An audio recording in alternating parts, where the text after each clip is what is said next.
A narcissist only pulls this last move when they feel they've lost their grip on your mind. When they finally notice you aren't easy to push around anymore, something shifts inside them. They don't feel happy for you. They don't respect how far you've come. Instead, they feel cornered. The second they see you standing taller, thinking clearer, and walking on your own, they sense their hold on you fading. And here's what most people never see coming.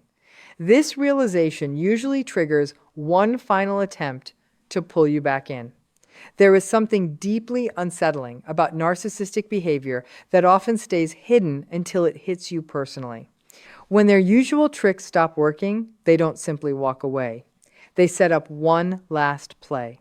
It's quietly designed to shake your emotions, blur your thinking, and drag you right back into the cycle they used to run. And this final move can wipe out months, sometimes years of healing. If you're not ready for it, if you don't spot what's happening, you might fall into the trap without even realizing it. That's exactly why knowing this pattern matters so much. Before that final move shows up, there's usually a stretch of quiet, silent struggle. On the outside, everything might look calm. The narcissist may seem distant, quiet, even uninterested. But underneath that stillness, something very different is brewing. The deepest fear of a narcissist is not rejection. It's not being left behind. Their biggest fear is watching someone they once controlled become mentally and emotionally stronger than they are. That moment cracks the false image they spent years building. Narcissists lean on an illusion of being superior. They need to believe they are stronger, more important, more significant than the people around them. That belief becomes the very core of who they think they are. The trouble is that identity is fragile. Narcissists struggle to face their own weaknesses. They dodge self-reflection because looking inward would force them to face painful truths. Instead, they push those weaknesses onto other people. They criticize, they accuse, they blame, they project. All of it helps them avoid looking at themselves. When you start healing, something important shifts. Healing doesn't always look loud or dramatic. It's often quiet. You begin trusting your own judgment again. You stop chasing approval all the time. You stop explaining every decision you make. You learn how to set limits without drowning in guilt. You learn how to say no without fear. Most importantly, you stop reacting the way you once did. To you, this feels like growth. To the narcissist, it feels like losing control. What you see as progress, they see as a threat. What you feel as freedom, they feel as lost power. The balance that once favored them starts to tip, and they notice. Even when they can't explain it, they feel it. Stick with me here, because this is where things get interesting. Narcissists aren't really looking for deep connection. They aren't searching for mutual respect. They are searching for control. They look for people whose emotions they can sway, whose attention they can grab, and whose self-worth they can slowly reshape. Their sense of importance leans heavily on outside validation. They need reactions from other people just to keep their inflated self-image alive. Without those reactions, they start feeling hollow. When you were unsure, they felt powerful. When you doubted yourself, they felt important. When you kept turning to them for reassurance, they felt superior. Your confusion became their advantage. Your insecurity became their fuel. Your willingness to keep explaining yourself gave them endless chances to twist the conversation. This is why so many narcissistic relationships feel so draining. Connection is rarely built on real love. Instead, it's often built on control, validation, and dependency. But everything shifts the moment you start standing in your own truth. The second you stop chasing their approval and start listening to your own inner voice, you no longer fit the role they handed you. And that creates panic. It may not show on the surface, but on the inside, the narcissist begins feeling their identity crack. You are no longer predictable. You are no longer easy to sway. You are no longer scared of their anger, their silence, or their disapproval. And that is when they reach for their sharpest tool. Many mental health experts have warned about this specific tactic because of how destructive it can be. It's psychological projection pushed to an extreme. When narcissists feel control slipping away, they often stop using obvious manipulations. They move beyond simple gaslighting and direct blame. Instead, they launch a much deeper attack aimed straight at your sense of self. They begin projecting everything they cannot accept about themselves onto you. Suddenly, they accuse you of being manipulative. They call you selfish. They label you cold. They describe you as cruel, unstable, difficult, arrogant, or unreasonable. The strange thing is, these accusations often have very little to do with who you really are. They are describing their own inner world. They are simply pasting it onto you. Here's the part most people miss. This stage becomes especially dangerous because it's subtle. It doesn't always arrive through open hostility. Sometimes it arrives dressed as concern. Sometimes it arrives dressed as sadness. Sometimes it arrives dressed as vulnerability. They may tell you they are worried about you. They may say you have changed. They may insist you are no longer the person you used to be. They may even suggest that your healing has somehow damaged you. They might imply that therapy has made you worse. They might claim that boundaries have made you selfish. They might argue that self-respect has made you arrogant. The goal hiding behind these statements is simple. They want you to doubt your growth. They want you to question your progress. They want you to give up the healthier version of yourself and return to the version they could control. This attack targets something very important. It targets your journey toward becoming your authentic self. As people heal, they slowly stop living according to other people's expectations. They grow more connected to their own values. They stop letting fear, guilt, and manipulation guide their choices. For a narcissist, that transformation feels threatening. Your clarity exposes their confusion. Your confidence highlights their insecurity. Your independence reminds them of the control they've lost. Instead of facing those feelings honestly, they try to pull you back into uncertainty. They may suddenly bring up old memories. They may remind you of past mistakes. They may focus on moments when you felt weak or vulnerable. They may rewrite history completely. They may claim they were always supportive. They may insist they only wanted the best for you. They may even offer apologies that sound convincing at first. But there's an important difference between accountability and manipulation. Real accountability accepts responsibility without conditions. Manipulation offers just enough regret to reopen the door. Many narcissists become surprisingly kind during this stage. They may appear reflective, they may seem self-aware, they may present themselves as changed, but often this isn't genuine growth. It's bait. They are testing whether you still doubt yourself enough to come back. They are testing whether your boundaries are real. They are testing whether they can still sway your emotions. If you begin defending yourself again, they feel encouraged. If you begin explaining yourself again, they feel empowered. If you become emotionally reactive again, they feel control returning. That is why this final trick can be so effective. It targets your emotions instead of your logic. You may start feeling guilty. You may feel responsible for their pain. You may wonder if you really have changed for the worse. You may question decisions that once felt clear. You may even find yourself missing a version of the relationship that never truly existed. This confusion is exactly what they want. Now, here's the part most people never hear. Awareness is what protects you. Growth often appears threatening to people who once fed off your self-doubt. Healing does not make you heartless. It makes you clear. Boundaries do not make you cruel. They make you healthy. Self-respect does not make you selfish. It makes you balanced.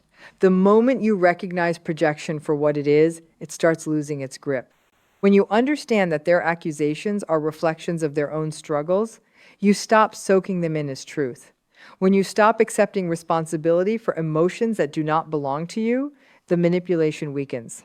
When you stop defending yourself against false accusations, the cycle begins to break. Narcissists feed on confusion.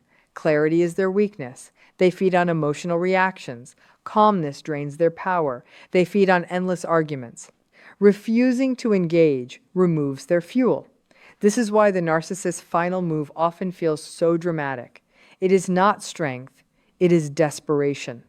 They are fighting to protect an identity built on control. They are fighting to avoid facing their own reflection. Your calmness feels threatening because it cannot be manipulated.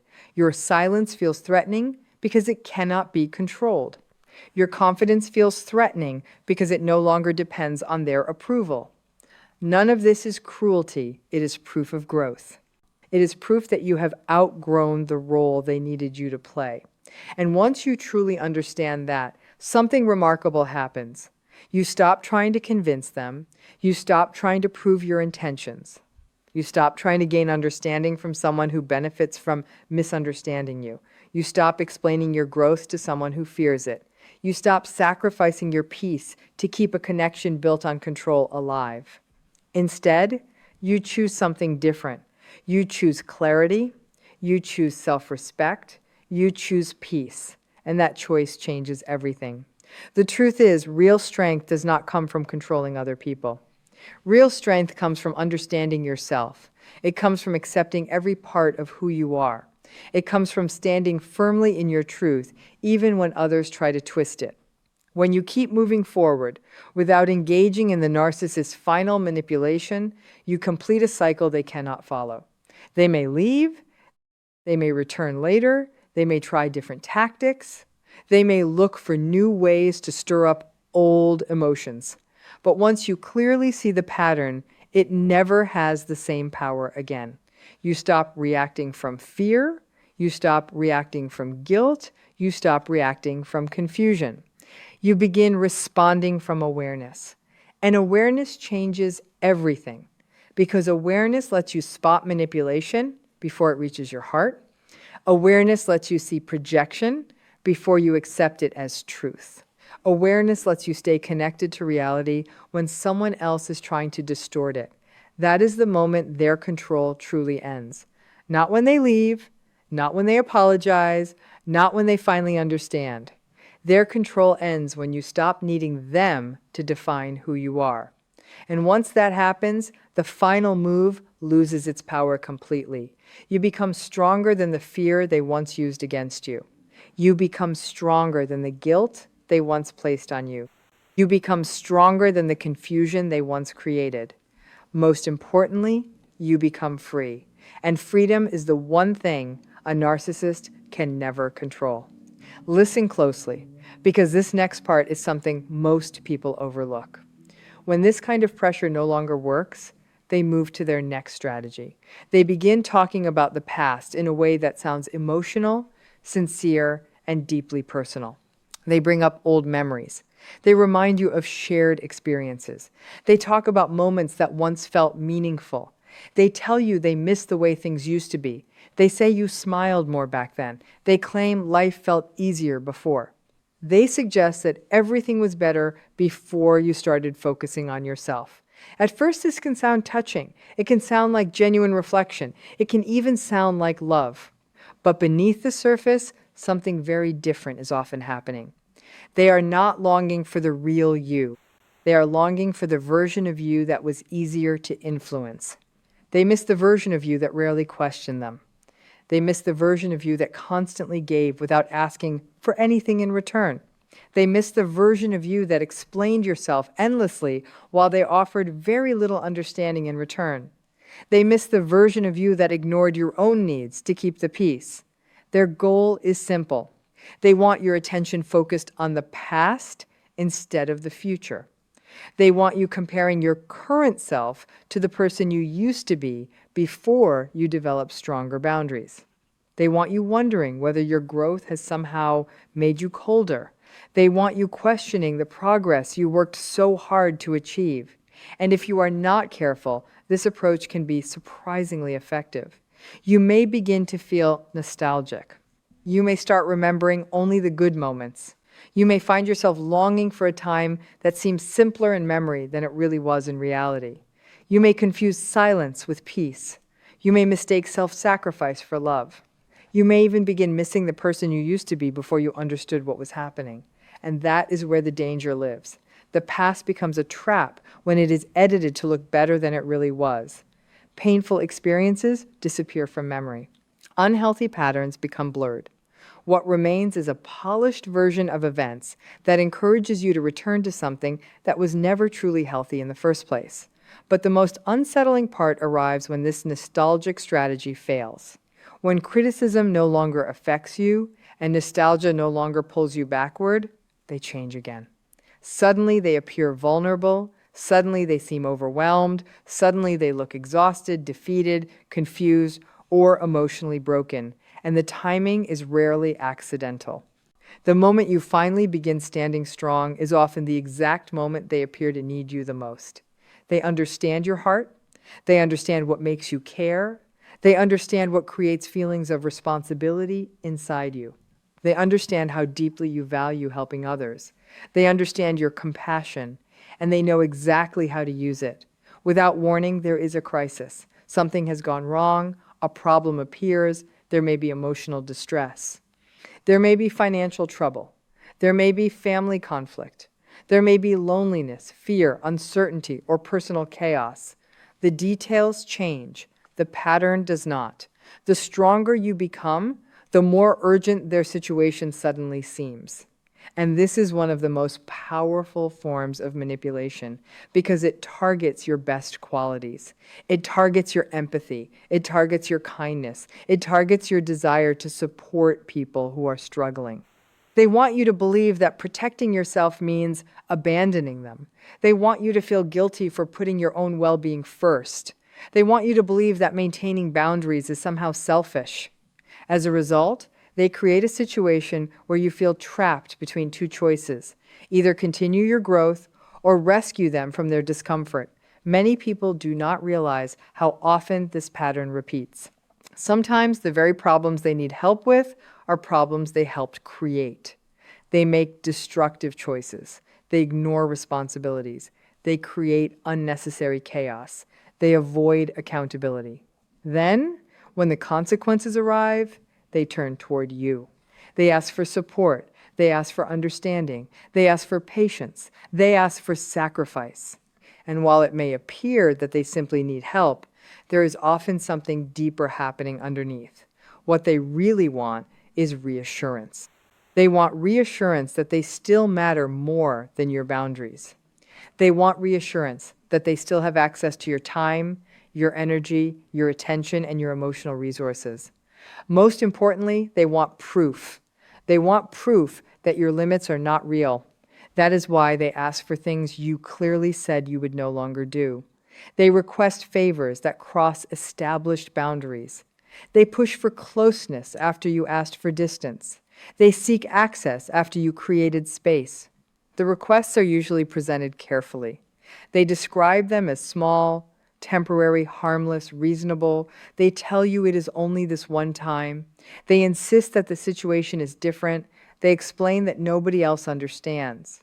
They suggest that helping them now would mean everything. These words are not random. Every exception weakens your boundaries. Every compromise opens the door wider. Every emotional appeal creates another chance for control. This is why the situation is rarely about the actual request. It is about testing whether they can still influence your decisions. If you give in, the old cycle begins again. The boundaries become less clear. The guilt becomes stronger. The confusion returns slowly. The confidence you spent months or years building starts fading. The cost is larger than most people realize. You do not simply lose time. You do not simply lose energy. You begin losing trust in yourself. You teach yourself that your needs are less important than someone else's demands. You teach yourself that your boundaries are negotiable. You teach yourself that emotional pressure deserves more respect than your own well-being. That is why this stage is so dangerous. It rarely looks like manipulation from the outside. It looks like kindness. It looks like compassion. It looks like helping someone who appears to be suffering, but there is a critical difference between compassion and self-abandonment. Compassion allows you to care. Self-abandonment requires you to sacrifice. And once you understand that difference clearly, you finally hold the key to breaking the cycle for good.